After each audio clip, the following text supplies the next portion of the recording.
வாராகி அம்மனுக்கு எந்த படையல் படைப்பார்கள் உங்களுக்கு தெரியுமா? ஒரு நாள் ஒரு பெண் அம்மாவாசை அன்று வீட்டை சுத்தம் செய்து விளக்கு ஏற்றினார். அம்மா, என்னிடம் அதிகம் எதுவும் இல்லை, ஆனா இருப்பத உண்மையோட தர்றேன் என்று கூறினாள். அம்மா, இது உயிர் தாங்கும் அன்னம், என் வாழ்க்கையும் உன் அருளால தாங்கி நிற்கணும். பிறகு எள்ளு வைத்தாள். அம்மா, என் வீட்டில இருக்கிற பயம், என் தலைமுறையில் இருக்கிற துன்பம் எல்லாம் விலகட்டும். பிறகு கிழங்கை வைத்தாள். அம்மா, பூமியின் ஆழத்திலிருந்து வந்தது இது, என் வாழ்க்கையும் எந்த சோதனையிலும் விழாம தாங்கணும். பிறகு பழத்தை வைத்தாள். அம்மா, என் வாழ்க்கையில் இனிமை குறையாம இருக்கணும். பிறகு அவலை வைத்தாள்.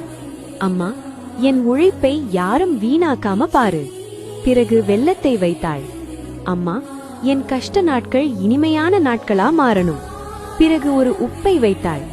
அம்மா, என் வாழ்க்கையில் நேர்மை குறையாம காப்பாத்து. பிறகு தண்ணீரை வைத்தாள்.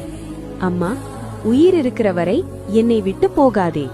அவள் கண்ணீரில் எந்த பயமும் இல்லை, நம்பிக்கை மட்டுமே இருந்தது. அடுத்த நொடியே விளக்கு பிரகாசமாக எரிந்தது. ஒரு தெய்வக் குரல், நீ வைத்தது உணவு அல்ல, உன் வாழ்க்கையின் அர்த்தங்கள். அடுத்த நாள் அவள் வீட்டில் பசி இல்லை, பயமில்லை. வாராகி அம்மன் படையலை பார்க்கவில்லை, அதன் பின்னாலிருந்த சத்தியத்தை ஏற்றுக்கொண்டாள்.